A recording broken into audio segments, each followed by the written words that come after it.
इसरो मार्च 2028 में भारत का पहला वीनस मिशन लॉन्च करने जा रहा है। अभी हाल ही में केंद्रीय कैबिनेट ने इसरो के वीनस मिशन को मंजूरी दी है। आपको मालूम होगा कि वीनस प्लेनेट को पृथ्वी का ट्विन प्लेनेट भी कहा जाता है, अर्थात जुड़वा ग्रह, क्योंकि मास में, शेप में और डेंसिटी में ये लगभग पृथ्वी के समान है। इसके अलावा आप ये भी जानते होंगे कि सोलर सिस्टम में वीनस और यूरेनस दो ऐसे प्लेनेट है जहाँ पर सूर्योदय पश्चिम दिशा में होता है और सूर्यास्त पूर्व दिशा में होता है। इसके अलावा अगर हम वीनस के एटमॉस्फेयर की बात करें तो वीनस के एटमॉस्फेयर में 96.5% कार्बन डाइऑक्साइड गैस है।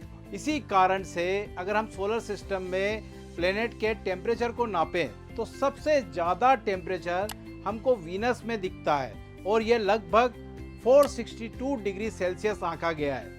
हालांकि सोलर सिस्टम में देखें तो सूर्य के सबसे नज़दीकी ग्रह मरकरी होता है, लेकिन सबसे ज़्यादा टेम्परेचर वीनस में मिलता है। वीनस का ये सबसे अधिक टेम्परेचर का होना ग्रीन हाउस इफेक्ट के कारण होता है। अब अगर हम इसरो के वीनस मिशन पर बात करें तो वीनस का अध्ययन हमारे लिए इसलिए ज़रूरी हो जाता है क्योंकि एक तो ये पृथ्वी से काफ़ी समानता रखता है और साथ ही साथ अगर हम वीनस का अध्ययन कर लेंगे तो उसके जरिए पृथ्वी के कई सारे रहस्यों को भी सुलझाया जा सकता है।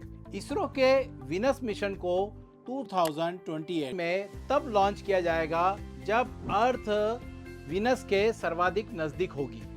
इसरो के इस वीनस मिशन की एक और खासियत यह भी है कि इसरो पहली बार अपने अंतरिक्ष मिशन के लिए एरो ब्रेकिंग सिस्टम को प्रयुक्त करने जा रहा है, जिसके तहत अंतरिक्ष यान को वीनस के एटमॉस्फेरिक रीजन में पहुंचाया जाएगा, जहां पर इसकी गति ऑटोमेटिक कम हो जाएगी, जिसके कारण फ्यूल की बचत होगी, साथ ही साथ विमान पर नियंत्रण भी आसानी से रखा जा सकेगा। अब अंत में अगर हम बात करें तो ये भारत का दूसरा इंटरप्लैनेटरी मिशन होगा।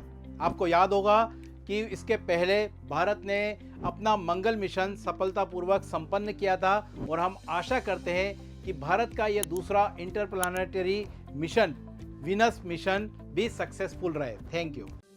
For more details and knowledge, contact us and download our app from Play Store. Thank you.